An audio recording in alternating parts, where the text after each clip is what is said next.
ക്ഷേത്രത്തിന്റെ പുറമേയുള്ള എക്സ്റ്റീരിയറിൽ കംപ്ലീറ്റ്ലി ശില്പകലകളുടെ വൈവിധ്യമാർന്ന വാസ്തുവിദ്യാ വിസ്മയം തന്നെയാണ് പ്രധാന ആകർഷണം.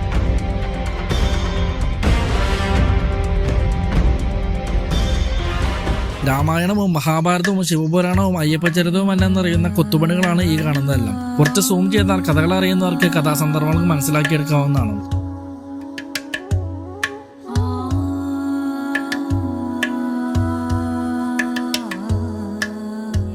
ഇതോടൊപ്പം ഇന്ത്യയും UAE-യുമായുള്ള ബന്ധം ഊട്ടിയുറപ്പിക്കുന്ന രീതിയിൽ UAE-യുടെ പ്രധാന ട്രേഡ് മാർക്കും ഐക്കണുകളുമായ ബുർജ് ഖലീഫയും ബുർജ് അൽ അറബിയും ഫ്യൂച്ചർ മ്യൂസിയവുമെല്ലാം ശില്പകലകളിൽ നിറഞ്ഞു നിൽക്കുന്നത് കാണാം. അതിനു പുറമെ പുരാതന സംസ്കാരങ്ങളായ ഈജിപ്ഷ്യൻ സംസ്കാരവും മെസപ്പൊട്ടേമിയൻ കൾച്ചറും ഇൻഡോ അറബ് സംസ്കാരവും ചൈന, ആഫ്രിക്ക തുടങ്ങിയ മായൻ നാഗരികത വരെ ഇഴചേരുന്നിടത്ത് വസുദൈവ കുടുംബം എന്ന സങ്കല്പത്തിൽ ജാതിമതമന്യേ എല്ലാവരും സ്വാഗതം ചെയ്തുകൊണ്ടാണ് ഈ ക്ഷേത്രം ഒരുക്കിയിരിക്കുന്നത്.